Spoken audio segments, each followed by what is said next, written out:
Saya akan masuk, saudaraku, kita hari ini masuk di seri firman Tuhan yang baru, Bapak Ibu. Nggak berasa ya, mungkin saudara agak bingung, kok seri firman Tuhan yang baru udah pertengahan bulan gitu, hampir selesai. Memang selama 1 bulan kemarin, spesial saudaraku. Seri firman Tuhan Soul Healing kemarin itu agak panjang, saudara. Saya percaya bukan satu kebetulan kok, saudaraku. Masa pandemi kemarin ada sangat banyak sampah, ada sangat banyak hal yang tanpa kita sadari ya saudara. Itu jadi apa? Beban yang merintangi. Saudara mau terbangnya nggak bebas, mau larinya nggak bisa cepat, saudaraku. Jadi selama 1,5 bulan doa saya, firman Tuhan kemarin itu membebaskan saudara, memerdekakan. 1,5 bulan kemarin doa saya, tidak boleh sampahnya dibawa lagi. Lihat kiri kanan, katakan, sampah kok disimpan. Sepakat ya, saudara? Dikasih aja kan enggak mau toh. Apalagi nyimpen. Nah, minggu ini saudara kita akan masuk ke seri yang baru. Judulnya adalah Healing and Health. Kesembuhan dan kesehatan.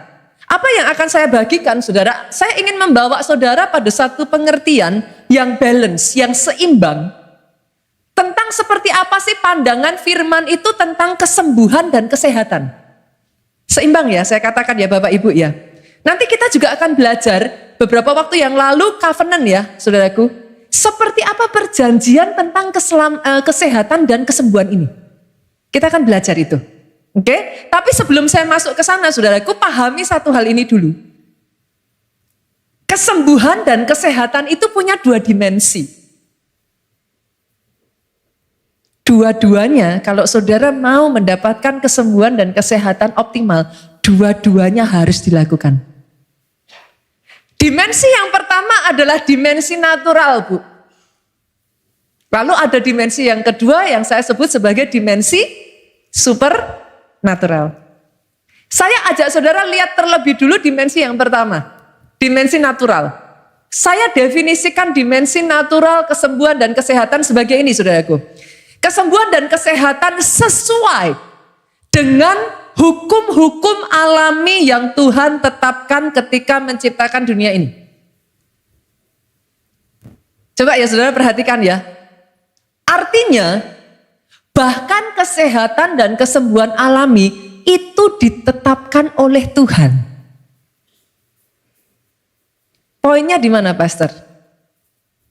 Kita sebagai orang Kristen tidak boleh ignorant dan mengabaikan kesehatan dan kesembuhan alami. Pastor, memangnya di dalam Alkitab apa ada mengenai hal ini? Oh yes. Saya bawa dari perjanjian lama dulu ya saudaraku ya. Kesembuhan sama kesehatan secara alami ini. Bukan supernatural ya saudaraku, natural. Zaman pemerintahan Musa saudaraku, Musa memimpin ya, bukan pemerintahan ya.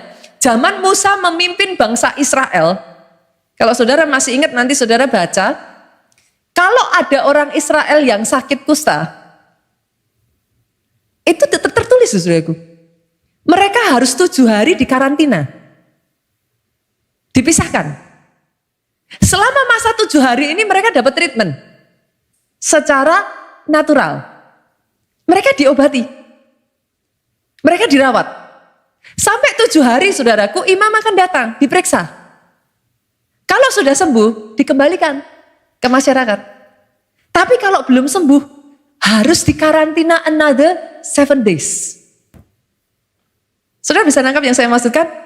Ini yang saya sebut sebagai kesembuhan kesehatan secara natural. Perjanjian lama lagi ya Bapak Ibu ya, zamannya Yosua. Masih ingat gak sebelum Yosua membawa bangsa Israel perang melawan Yeriko? Tuhan suruh Yosua melakukan sesuatu yang sangat aneh. Seluruh bangsa Israel yang berperang pada saat itu saudaraku, Tuhan suruh Yosua menyunat bangsa Israel. Ada di sini yang sebelum perang disuruh sunat saudaraku. Disunat loh. Nah pertanyaan saya, poin saya di sini. Ada nggak penyertaan Tuhan atas bangsa Israel? Ada dong, no doubt. Kita nggak ragu akan hal itu. Cuman pertanyaan Pertanyaan saya sederhana. Kalau Tuhan menyertai bangsa Israel, kenapa nggak disembuhkan dari sunat langsung besoknya perang? Enggak loh saudaraku. Baca ayatnya. The fact is, bahkan saudaraku, Tuhan menunggu bangsa Israel sembuh dulu. Ini Tuhan loh saudara. Tuhan menunggu bangsa Israel sembuh dulu, baru Yosua memanggil mereka berperang, kemenangan terjadi, Yeriko diruntuhkan. Apakah itu berarti tidak ada penyertaan Tuhan? Come on. Sekarang saya pindah ke perjanjian baru dong. Oke ya, saya pindah ke perjanjian baru. Bunita, di perjanjian baru mana ayatnya? Ada. Masih ingat Timotius saudara? Masih ingat ya? Timotius ini punya guru namanya Paulus. Seberapa banyak dari saudara yang setuju dengan saya, Paulus ini salah satu rasul paling berpengaruh? Boleh lambaikan tangan saudara. Sepakat dong, kita semua orang Kristen tahu.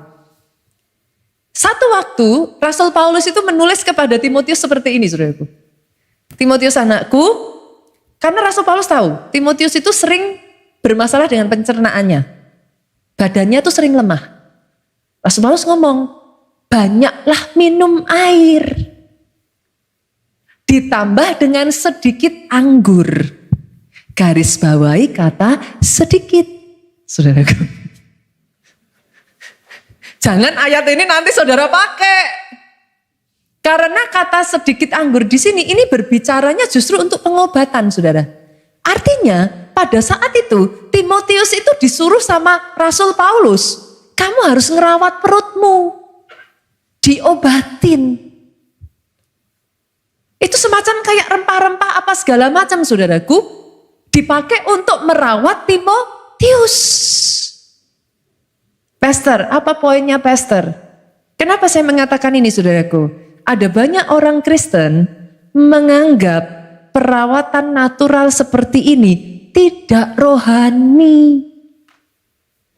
Pergi ke dokter, minum obat, rohana. Loh, satu lagi ya, perjanjian baru ya, saya ambil lagi ya, saudaraku, saya ambil lagi. Saudara harus memahami, karena bahkan pada saat itu, Timotius ini ada di bawah pengawasan Rasul Paulus loh. Bisa nggak didoakan langsung sembuh? Bisa. Tapi faktanya sama Rasul Paulus disuruh minum air yang banyak. Disuruh ngobati saudaraku. Bahkan salah satu orang dekatnya Rasul Paulus yang kemana-mana Rasul Paulus pergi dia juga ikut. Penulis salah satu kitab Injil. Siapa namanya saudara? Ini cerdas cermat Alkitab ini saudara. Lukas. Lukas itu siapa saudara? Dia seorang dokter. Zaman dulu tabib saudara. Di saat yang bersamaan Rasul Paulus melayani, Lukas melayani, dia tumpang tangan atas orang sakit sembuh. Di saat yang sama saudara, dia panggil orang-orangnya diobatin. Yang mengerti katakan amin. Kenapa? Karena manusia ini terdiri dari dua dimensi, jasmani dan rohani, saudaraku. Untuk saudara mendapat kesembuhan dan kesehatan optimal, yang natural jangan dilupakan, tapi pegang juga yang supernatural. Hari ini kita bisa mengerti terlebih dulu. Kenapa? Karena saya melihat ada sangat banyak orang Kristen mengabaikan kesembuhan, kesehatan secara natural. Bahkan banyak hamba Tuhan, saudaraku, yang mana sangat disayangkan. Saudara gak menjaga apa yang masuk di tubuh saudara. Di meja semuanya yang kedagingan, saudaraku. Saudara coba baca di dalam Alkitab. Zaman dulu, lemak-lemak itu untuk bakar-bakaran buat Tuhan. Sekarang lemak-lemak masuk di dalam perut saudaraku. Loh, dibaca ayatnya saudara. Pastor, itu kan perjanjian lama. Sudah dibatalkan di perjanjian baru. Siapa bilang? Loh, hukum akan selalu ada. Itu hukum kok saudara. Sepasti itu gitu saudaraku. Boleh saya katakan ini? Perjanjian baru tidak menganulir perjanjian lama. Yang mengerti katakan amin saudara. Keberadaan Yesus, baca ayatnya. Yesus tidak menghilangkan perjanjian lama loh saudara. Enggak loh. No.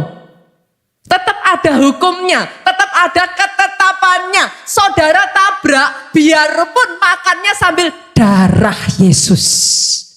Enggak bisa saudaraku. Yang mengerti katakan amin. Aminnya boleh lebih keras lagi. Impact tepuk tangannya boleh yang paling meriah buat Yesus Tuhan kita. Bahkan ada daerah-daerah di Indonesia ini ya saudara.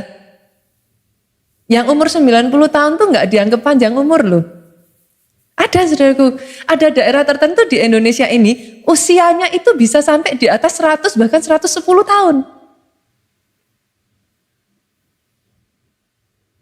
Dan dengar kabar baiknya ya saudaraku, hanya dengan saudara menjalankan ketetapan Alkitab, hukumnya Tuhan yang secara alami diberikan sejak penciptaan manusia ini.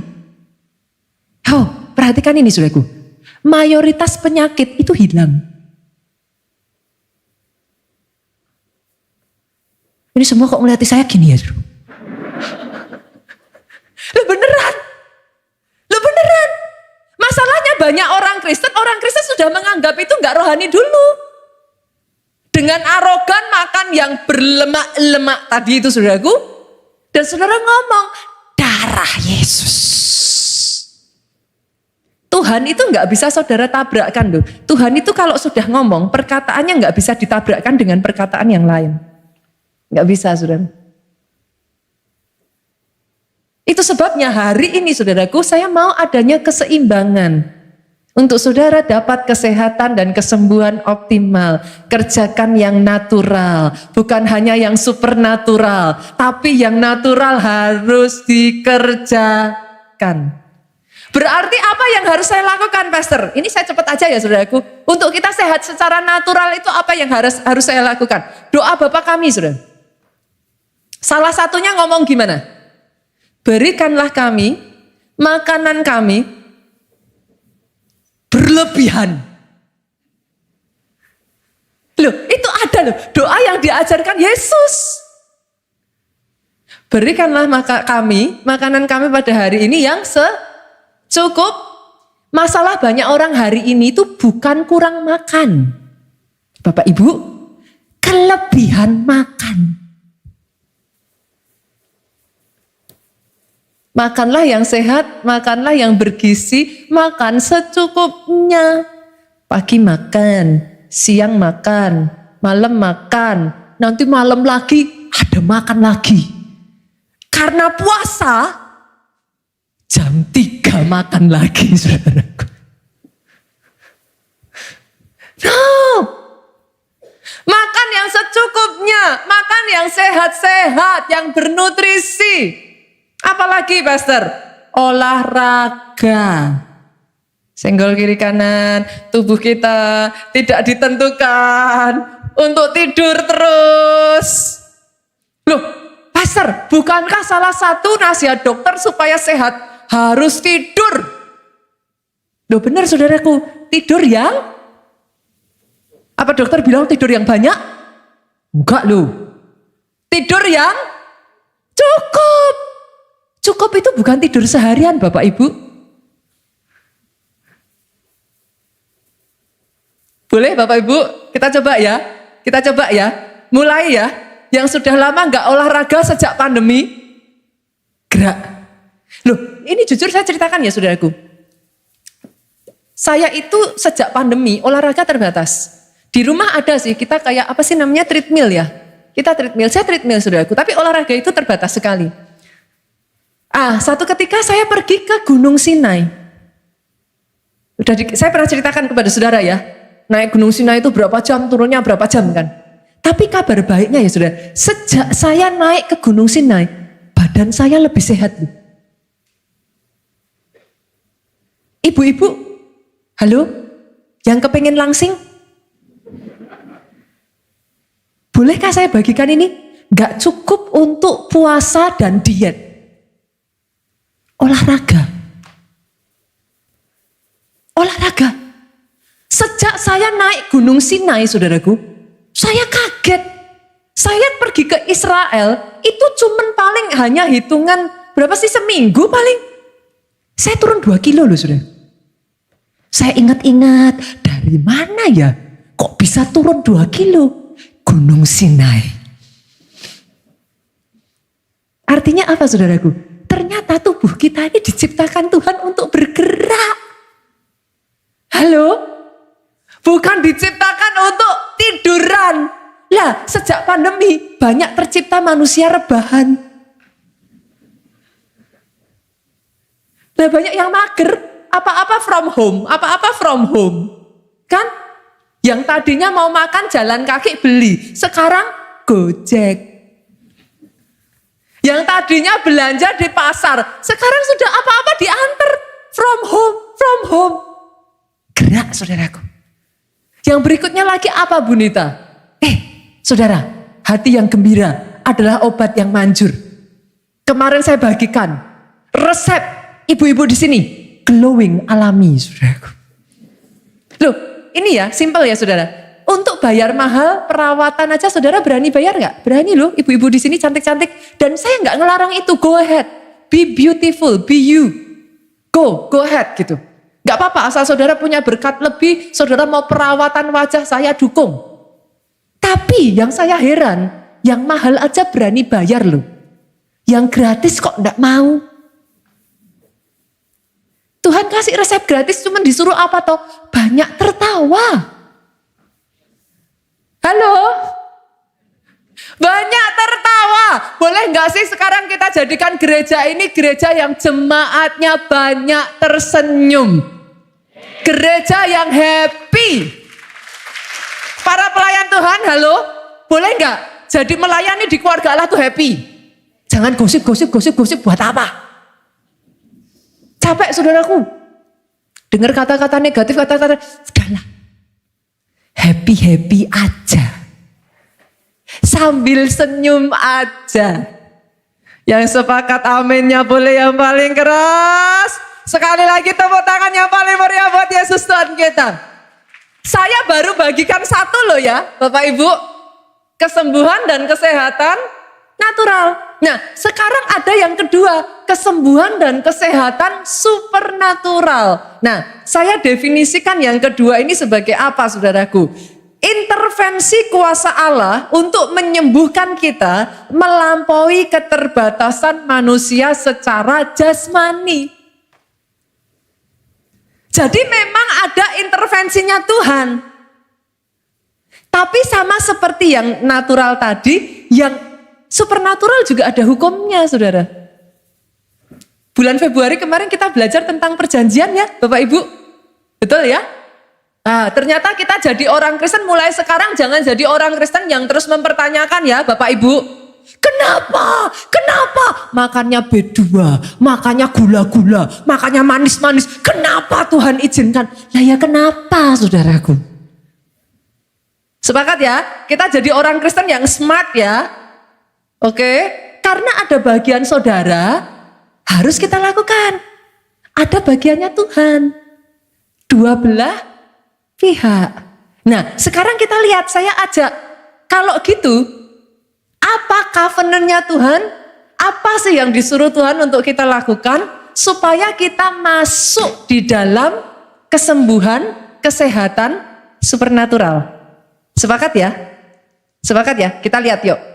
Kita buka ayatnya di dalam Keluaran pasalnya yang Keluaran pasal berapa ya saudaraku? Sebentar, saya lihat pasal 15 yuk. Kita buka Keluaran 15 ayatnya yang ke-23 sampai 26. Sampailah mereka ke Marah, tetapi mereka tidak dapat meminum air yang di Marah itu karena pahit rasanya. Itulah sebabnya dinamai orang tempat itu Marah. Lalu bersungut-sungutlah bangsa itu kepada Musa. Kata mereka, apakah yang akan kami minum? Musa berseru-seru kepada Tuhan, dan Tuhan menunjukkan kepadanya sepotong kayu. Musa melemparkan kayu itu ke dalam air, lalu air itu menjadi manis. Sampai di situ saudaraku, ayat berikutnya ini garis bawahi. Di sanalah diberikan Tuhan ketetapan-ketetapan dan peraturan-peraturan kepada mereka, dan di sanalah Tuhan mencoba mereka. Artinya apa saudara? Alkitab saudara itu terdiri dari hak, kewajiban, detail-detail tentang isi perjanjian. Ayat yang kita baca sebentar lagi ini saudaraku adalah perjanjian tentang kesembuhan dan kesehatan supranatural. Pastor bisa. Pendahulu kita sudah membuktikan kok saudaraku. Abraham itu hidup sampai 175 tahun. Ishak anaknya hidup sampai 180 tahun. Anaknya lagi, Yakub, hidup sampai 147 tahun, saudaraku. Berarti bisa. Bisa, saudara. Bahkan dicatat, matanya tidak kabur. Badannya tetap sehat. Boleh nggak mulai punya visi, saudara? Satu hari kita menua, badan kita tetap sehat. Kemarin saya senang sekali, saya nggak tahu ibunya, tantenya ini apa datang malam ini atau jadi datang ke Impact atau enggak, saya nggak tahu. Saya kemarin ketemu salah satu orang tua ibu dari pelayan Tuhan kita, habis KKR malam, saya turun, saudaraku dikejar, Bunita, kayak gitu kan, saudaraku. Oh tante, saya gitu. Saya kaget, dikasih tahu, usianya sudah 70 tahun lebih. Saudara kalah loh saudaraku. Tantenya ini pakai bulu mata loh. Loh bener, ini kalau tantenya ada, saya suruh maju ini, beneran. Beneran, saya kaget kok. Saya senang sekali. Tantenya malah bilang sama saya, lihat kulit saya Bunita katanya. Saya pegang kulitnya saudaraku, kenceng. Pakai rambutnya di ekor kuda. Loh beneran. Saya ceritakan ini karena saya senang sekali. Pakai sepatunya tuh saya ajak kalah muda, saudara. Sepatunya Skechers, saudaraku. Ini mana tantenya? Saya lihat, boleh bangkit berdiri tante? Loh, geleng-geleng katanya saudaraku. Senang sekali. Saya jatuh cinta sama tante ini, saudaraku. Saya lihat tangannya ya saudara, saya kalah saudara, dikutek saudaraku. Boleh, nanti saudara pulang ya, pegang tantenya, saudara salaman sama tantenya, biar ketularan awet muda. Saya senang sekali ketemu tante kemarin. Kenapa saudaraku? Karena saya tanya, tante apa rahasianya? Salah satunya tante bilang saudara, hidup ini jangan dibuat susah. Nikmati, betul ya tante ya? Nikmati. Kita lakukan sebisa mungkin. Yang mau di ini ya ayo, yang mau dikejar ayo. Kenapa susah? 70 tahun betul ya tante ya? Kita kasih tepuk tangan saudaraku. Cantik saudara. Lihat nanti kalau nggak percaya buktikan perkataan saya. Saya kemarin bilang kok sama tantenya, tante bilang usianya baru 50-60 tahun aja saya percaya kok. Kenapa saudaraku? Dengar ini baik-baik. Dengar ini baik-baik. Berpegang pada ketetapannya Tuhan. Kalau ketetapannya bilang, be happy. Tertawa. Hati yang gembira adalah obat. Jangan hidup dibuat susah terus. Halo? Halo? Amennya boleh lebih keras? Lah sudah dikasih tahu kok. Dalam dunia, kamu akan menderita. Trouble, suffering, tribulation. Trouble itu masalah, suffering itu penderitaan, kesulitan. Tribulation itu kesukaran besar. Udah dikasih tahu. Dalam dunia, ada di sini yang sudah tidak di dalam dunia? Lihat kiri kanan saudara, kakinya masih napak tanah nggak saudara? Dalam dunia, kamu akan, loh ya sudah dikasih tahu. Jadi kalau sejak dari hari ini, saya berharap tidak ada lagi satu jemaat keluarga Allah datang sama pendetanya, datang sama leadernya ngomong, kenapa Tuhan izinkan? Para leader, halo? Kalau ada yang datang ngomong gitu, bukain ayatnya. Dalam dunia kamu akan menderita. Lalu sudah ada ayatnya loh saudara. Tuhan gak bisa mengingkari perkataannya sendiri. Itu sudah bagiannya. Tapi ya saudara, pegang ini. Tuhan sudah memberikan ketetapan dan ketentuan untuk saudara bisa melalui semuanya itu. Kerjakan bagianmu, dia akan kerjakan bagiannya. Pastor, regarding kesembuhan dan kesehatan ini, apa bagian saya? Yuk kita baca ya, ayat 26 ya. Boleh dengan suara keras Bapak Ibu sama-sama? Jangan dikeluarkan media, jangan dikeluarkan ayatnya, biar baca Alkitab. Nah loh, biarin saudara. Buka Alkitabnya, bingung saudara. Di mana Alkitabnya? Ayo. Kejadian pasal 2, Keluaran saudara, pasal 15 ayat 26. Keluaran ada di mana? Ayo Bapak Ibu. Yang sudah ketemu katakan amin. Nah, ini ketemunya sungguhan ya. Baca yang keras ya Bapak Ibu ya. 2, 3, yuk. Firman-Nya. Jika kamu sungguh-sungguh mendengar suara Tuhan Allahmu, 1 ya.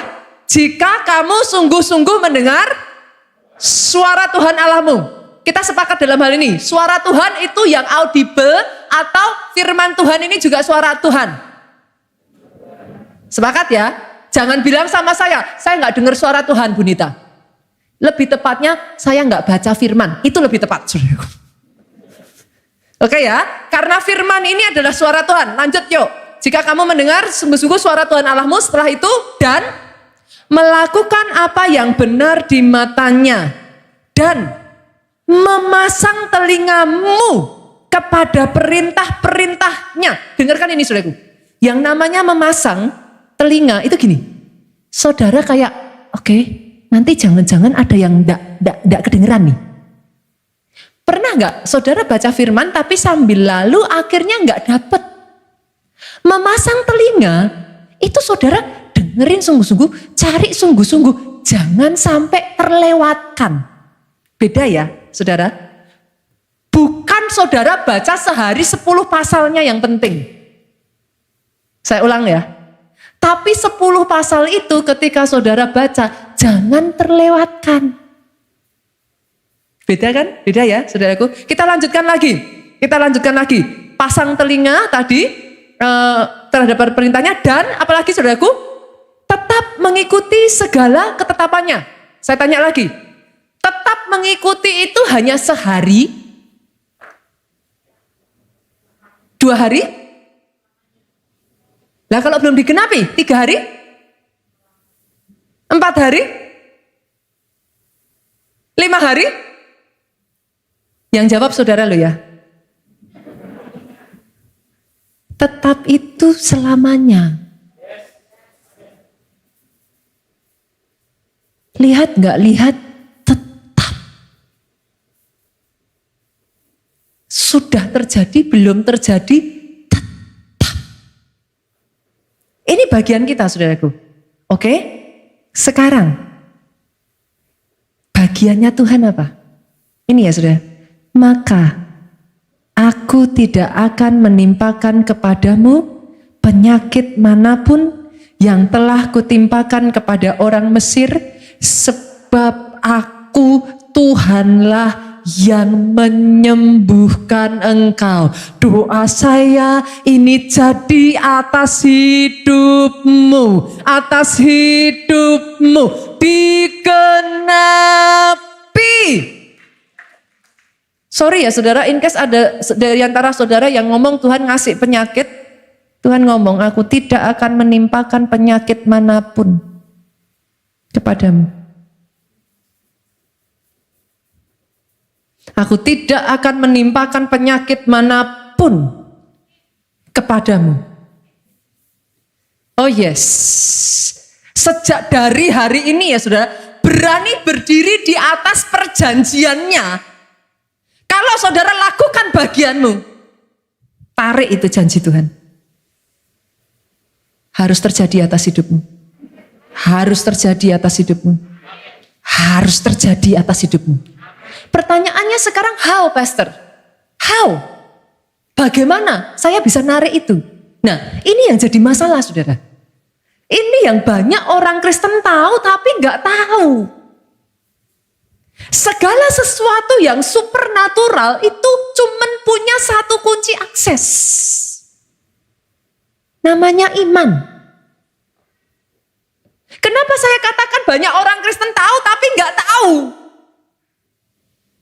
Kenapa sangat banyak orang Kristen masih mempertanyakan, kenapa Tuhan izinkan ini dan itu? Tadi saya sudah mengatakan, di dalam dunia itu akan ada masalah. Saudara udah gak perlu tanya, itu jawabannya sudah jelas. Selama saudara di dalam dunia, masalah, penderitaan, kesulitan, kesukaran besar itu jadi bagiannya. Tapi tidak pernah jadi masalah loh saudara. Masalah itu sebenarnya kalau saudara lebih kuat dari masalahnya. Make sense ya? Maksudnya gimana, Pastor? Alkitab itu mencatat, hidup kita ini pertandingan iman, saudara. Saya ajak saudara untuk bisa nangkap ini ya. Jadi saudara punya pemahaman yang benar gitu. Ketika saudara ngadepin masalah, saudara itu nggak jadi orang Kristen gampangan, orang Kristen lembek, orang Kristen melo. Oh, jangan saudaraku. Yang kayak gitu saudara dibully iblis. Jangan. Supaya saudara nggak jadi orang Kristen melo, saudara harus tahu kebenarannya. Dalam dunia memang ada masalah. Oke, Pastor, sekarang saya tahu dalam dunia ada masalah. Jadi next time masalah datang jangan dihindari. Sepakat? Lah memang ada masalah kok. Ngapain dihindari? Oke? Jadi dalam dunia ada masalah. Sadar bahwa dunia kita ini, dalam hidup ini adalah pertandingan iman. Waktu saya kecil, saudara, saya kasih perumpamaan supaya memudahkan saudara. Waktu saya kecil, saya itu suka satu permainan yang namanya lempar bola air. Balon air. Ada di sini yang pernah main lempar balon air? Pernah ya? Balon diisi air, kalau dilemparin ke saudara, kena badan kita, pecah, piar. Airnya kena semua, kita basah. Kalau kita basah, kita kalah, saudara. Kita bahasanya apa? Kita out, gitulah, saudara. Oke ya? Nah, kenapa saya katakan orang Kristen tahu tapi nggak tahu?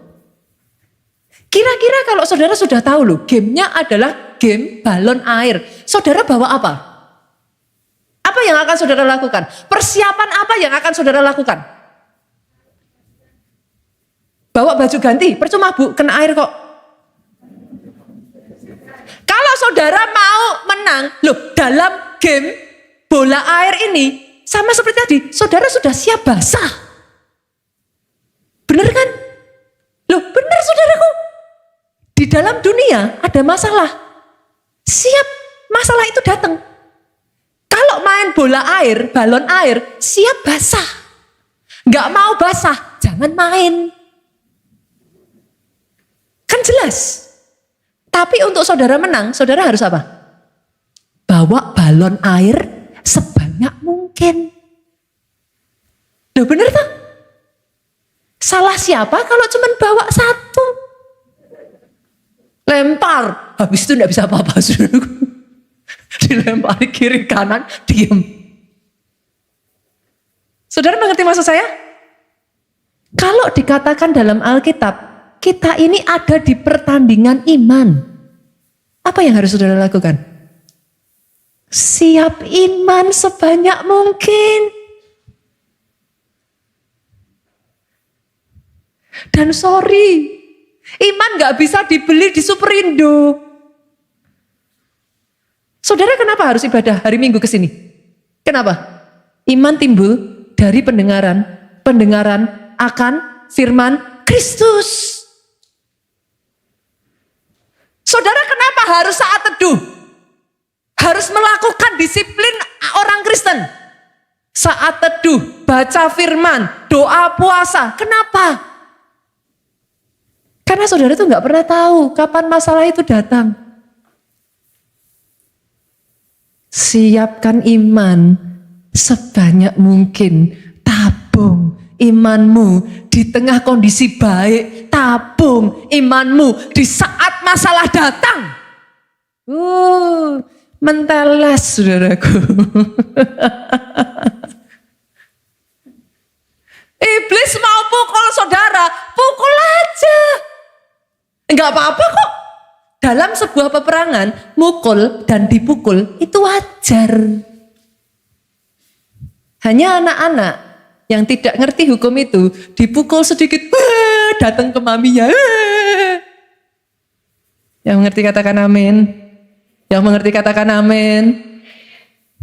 Tapi seorang prajurit dipukul, pukul balik.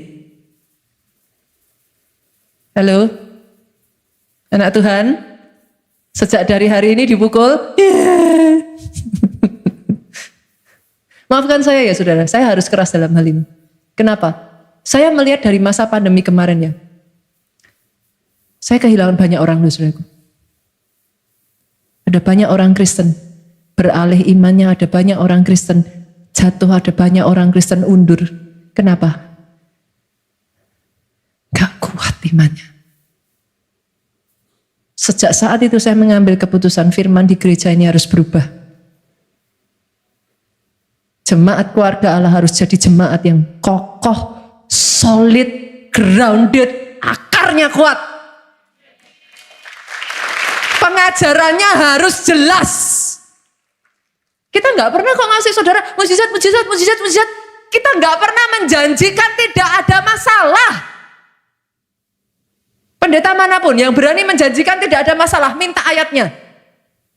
Loh lah nggak ada kok. Jelas-jelas ayatnya ngomong di dalam dunia, kamu akan menderita ini, sudah dikasih tahu. Tapi Tuhan ngomong. Tuhan katakan, enggak apa-apa. Saat kamu ngalami masalah, kencengin imannya. Kuatin. Nah, hari ini ya saudaraku, saya akan bagikan kepada saudara. Saya akan tunjukkan kepada saudara bagaimana cara kerjanya iman. Supaya jangan ada lagi di antara saudara yang punya pertanyaan yang salah sehingga saudara dapat jawaban salah. Nanti saya jelaskan kepada saudara apa yang dimaksud pertanyaan salah. Yuk kita buka. Kita belajar dari bapak orang beriman saudaraku, Abraham. Kita lihat Roma pasalnya yang keempat ayat 19 sampai 21. Yang sudah ketemu katakan amin. Multimedia nggak usah dibukain. Saya jahat saudaraku. Biarin kok, biar dibuka. Jangan tersesat ke WhatsApp ya saudara. Cukup di Alkitab saja ya. Yuk kita baca ya. Ayat 19 yuk, 23. Imannya tidak menjadi lemah. Walaupun ia mengetahui bahwa tubuhnya sudah sangat lemah. Karena usianya telah kira-kira 100 tahun dan rahim Sarah telah. Pernah dengar orang Kristen ngomong gini? Pastor, mana buktinya? Badan saya nggak jadi tambah baik. Katanya iman, mana buktinya? Loh justru itu. Abraham itu tahu tubuhnya tambah lemah. Istrinya Sarah sudah mati haid. Alkitab mencatat, ini rahasia iman sudah. Imannya tidak menjadi lemah. Maksudnya gimana Pastor? Sederhana. Sakit penyakitmu boleh tambah parah. Masalahmu boleh tambah buruk. Keadaanmu boleh tidak membaik. Imanmu harus tambah kuat. Saudara bisa melihat? Bukan badannya enakan dulu imanmu jadi tambah kuat. Tidak. Kenapa akhirnya banyak yang gak ngalami saudara? Karena di tengah badannya melemah. Masalahnya tambah berat. Sarah mati haid. Imannya ikut lemah. Pastor, kenapa di tengah kondisi jadi buruk begitu, masa penyakit saya jadi tambah buruk begitu, kenapa iman saya nggak boleh tambah lemah? Karena yang bisa mengakses supernatural itu iman. Lah kalau imanmu tambah lemah, habis. Habis Pak. Kunci ke arah segala sesuatu yang supernatural ya saudara, itu iman. Abraham sangat tahu itu. Itu sebabnya ayat ini ngomong, di saat tubuhnya tambah lemah, di saat keadaannya tambah buruk, dia lihat istrinya sudah mati haid, imannya tidak menjadi lemah.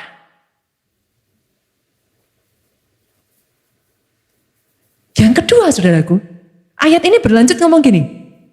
Jadi yang pertama ya saudara, di tengah keadaanmu tambah buruk, di tengah situasi tambah jelek, di tengah kesehatanmu justru menurun ya, imanmu dulu cek, tidak boleh lemah.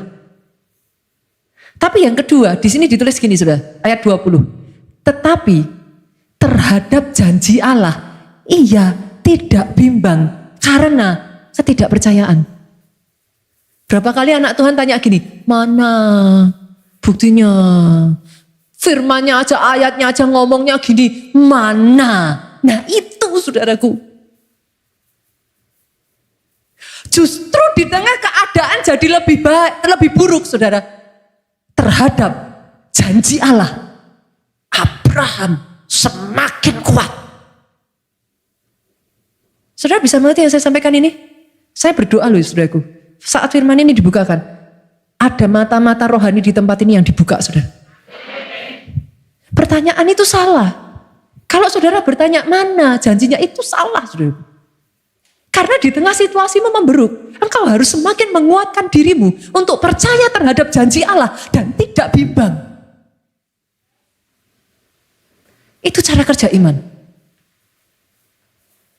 Kenapa Pastor? Iman tidak butuh bukti. Iman adalah bukti. Baca Ibrani 11 ayat 1.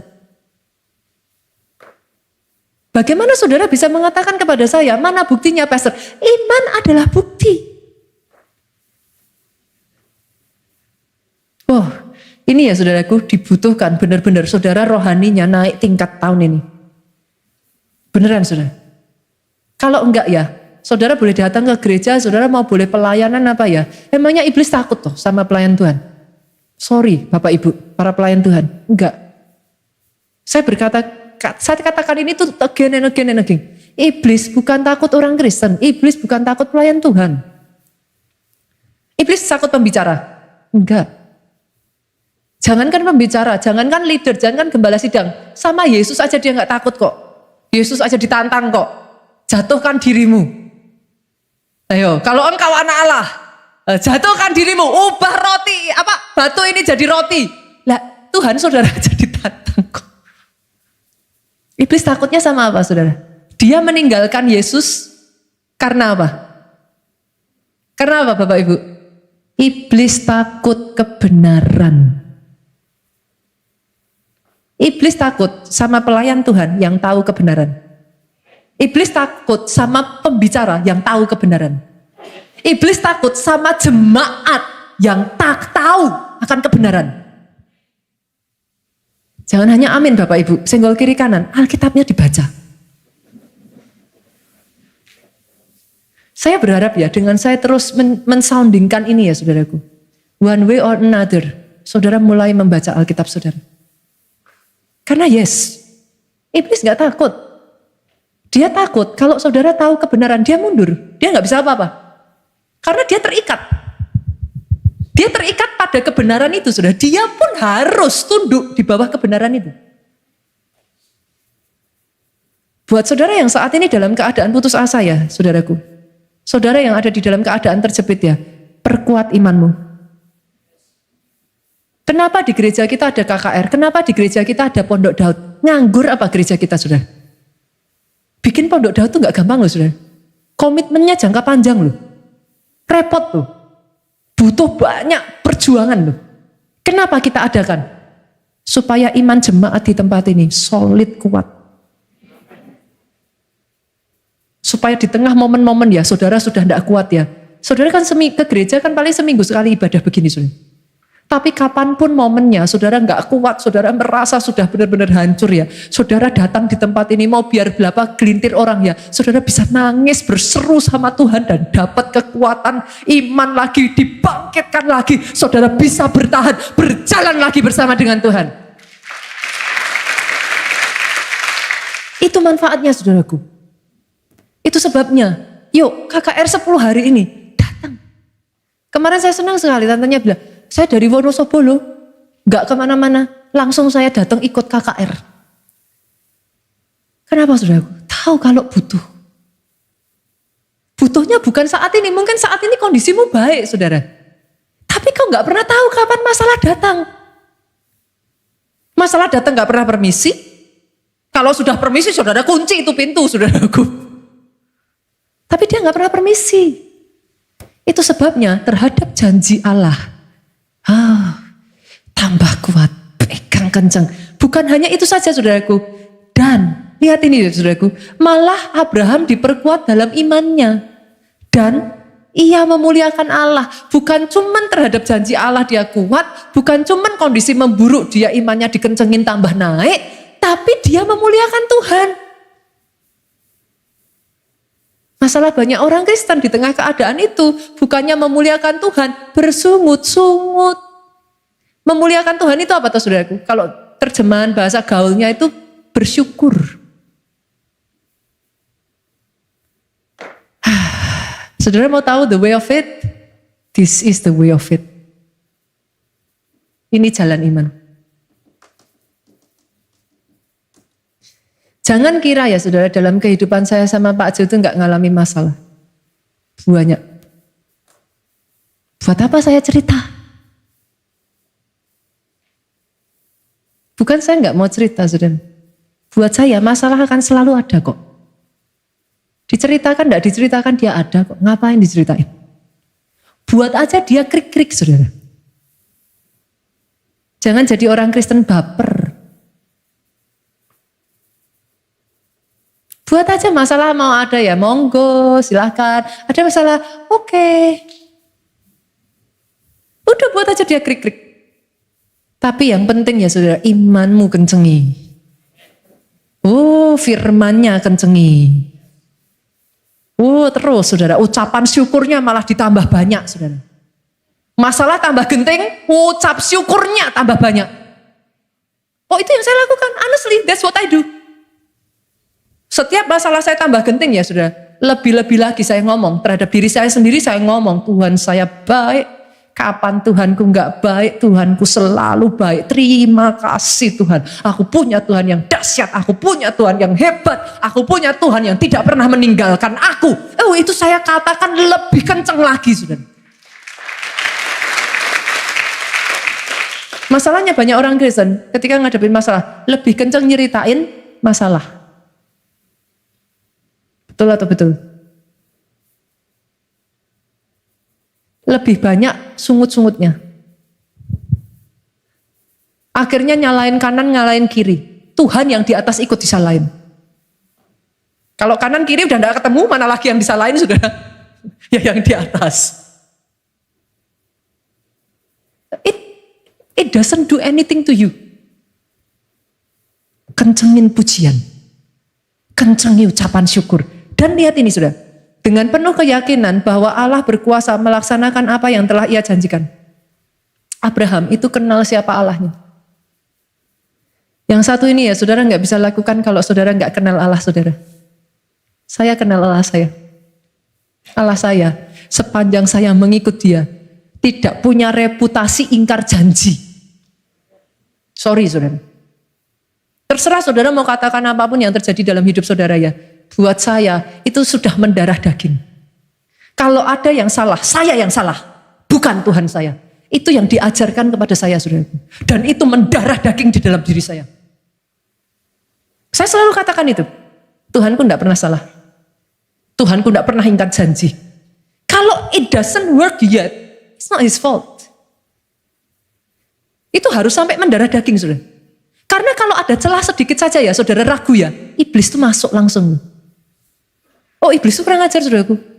Bener, celah sedikit aja ya, saudara mulai, iyai,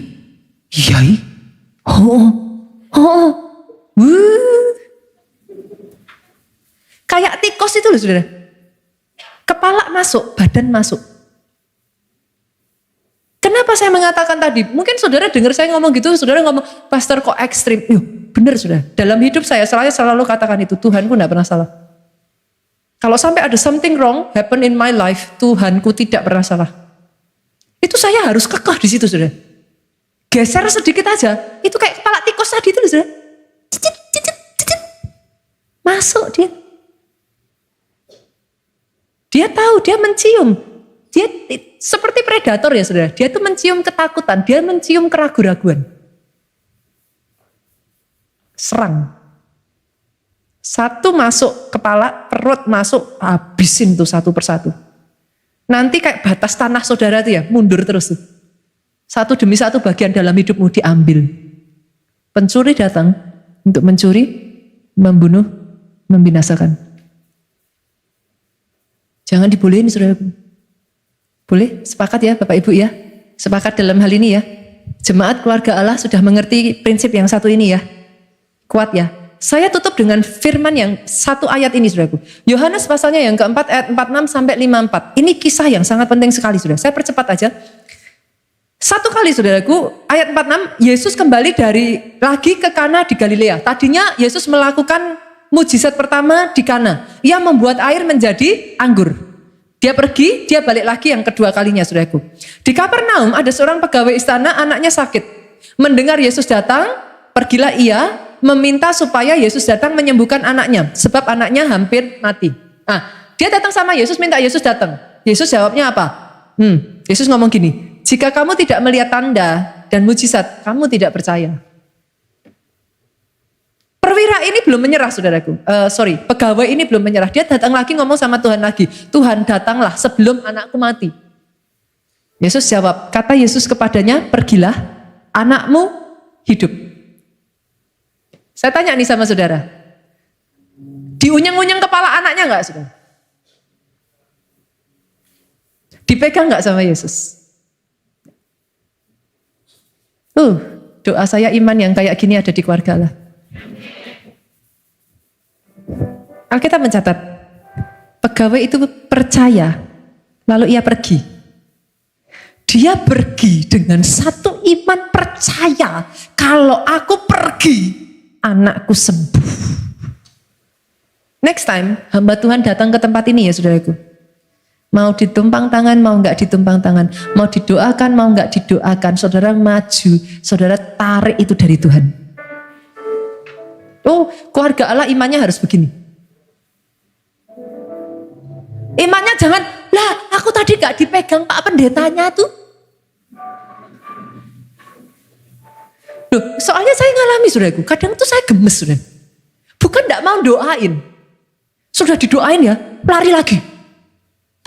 Pastor, doain lagi. Loh, kamu tadi kan sudah didoain. Kepalanya, tangannya masih sakit. Tangannya belum. Ya udah, doain lagi. Pastor, lari lagi, sudah ngejar saya lagi. Loh, tadi kan sudah didoain.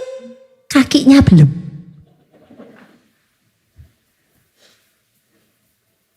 It's talking about faith, saudara. Gak apa-apa, saudara didoakan itu bagus. Berkat impartasi itu selalu baik. Tapi imanmu tidak pernah boleh kepada manusia. Imanmu tertujunya harus seperti pegawai istana ini. Yesus ngomong, dia terima itu. Dia pergi dengan satu iman, anakku sembuh. Nah, saya nggak akan baca selanjutnya, saudara nanti baca sendiri di rumah. Intinya, anak itu sembuh, saudara. Tetapi yang mau saya baca ini, saudara.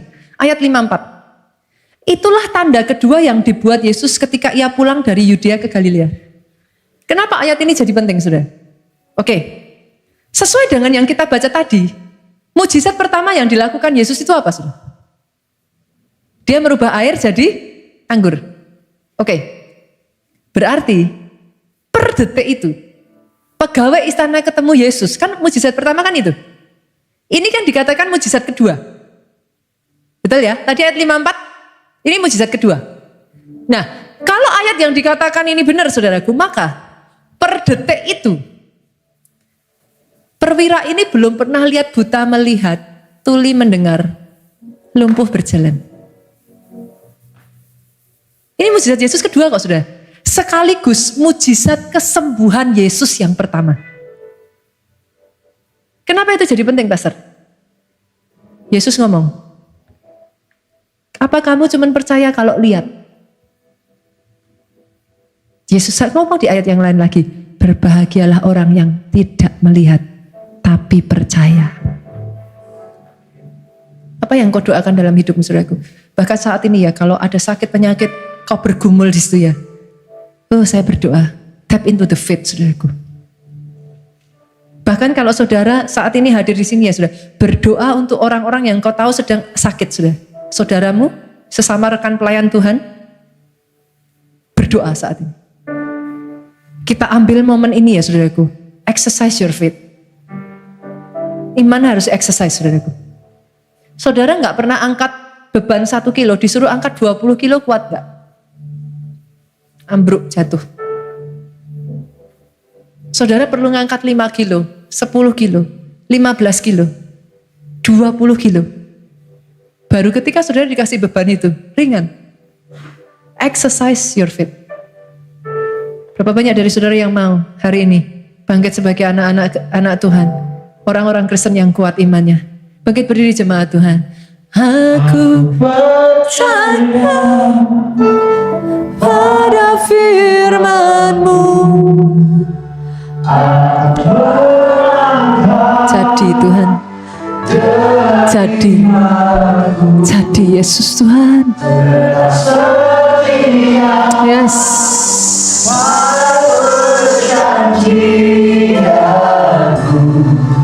Jadikan ku hamba diriku. Jemaat saja yuk, jemaat yuk. Aku percaya. Ini komitmen anakmu di tempat ini Tuhan. Memegang firman itu. Belajar melangkah dengan iman. Sekalipun tidak melihat. Sekalipun tidak mengerti. Sekalipun tidak merasakan apapun. Setelah itu tetap setia. Pada perjanjian yang sudah Engkau berikan, tetap setia. Tidak beralih setia, tapi tetap setia. Yes, aku percaya Tuhan.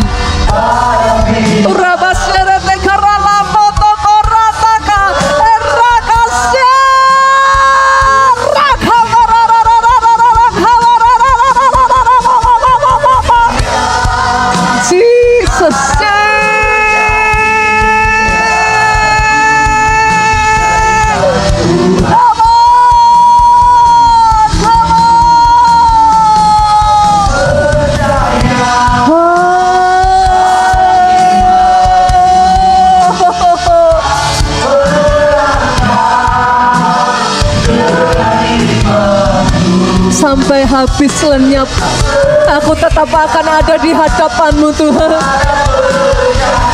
Oh, aku tidak akan mundur.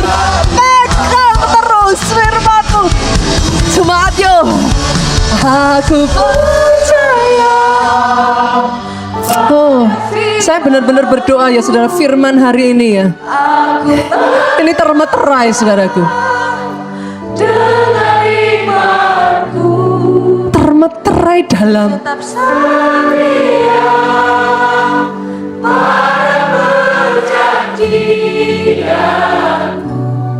begitu dalam. Biar piano saja pujikan. Sampai di satu titik kau bisa berkata, seperti anjing aku di hadapan-Mu Tuhan, tetapi aku akan tetap ada di sana. Sekalipun habis lenyap, bagianku, warisanku tetap Engkau sampai selama-lamanya. Saya berdoa ada orang-orang Kristen yang keteguhannya sampai seperti ini, saudaraku. Tidak segampang itu meninggalkan Tuhannya, tidak segampang itu meninggalkan apa yang ada di tangannya, tidak segampang itu menyerah, tidak segampang itu mundur. Biarpun yang kau lihat, biarpun yang terjadi dalam hidupmu, biarpun masalahmu, kau belum melihat ada perbaikan. So what? Yesus berkata, imanmu yang menyelamatkan engkau. Perlengkapi dirimu, saudaraku. Isi dirimu. Perbesar kapasitas imanmu. Because you are in the game of faith. Jangan jadi orang Kristen yang gak siap. Hanya bisa menerima kalau diberkati Tuhan saja. Hanya bisa bersyukur kalau keadaannya baik. Hanya terus melayani kalau keadaannya oke. No, bukan yang seperti itu, saudaraku. Kenapa saya mengatakan ini? Kenapa pastor keras sekali? Karena ya saudaraku, dengar ini. Menjelang hari akhir, keadaan tidak akan semakin baik. Loh, itu pun sudah dikatakan di dalam Alkitab. Menjelang hari akhir, kasih kebanyakan orang akan menjadi dingin. Itu kata Alkitab. Terus kalau saudara cuma siapnya kalau keadaan baik, terus gimana? Menjelang hari akhir itu tiba, rontok semua loh orang Kristen. Gak boleh, saudara. Berapa banyak dari saudara yang, jangan lihat kiri kanan, saudara. Saudara berkata, aku mau Tuhan. Aku mau. Aku mau jadi orang Kristen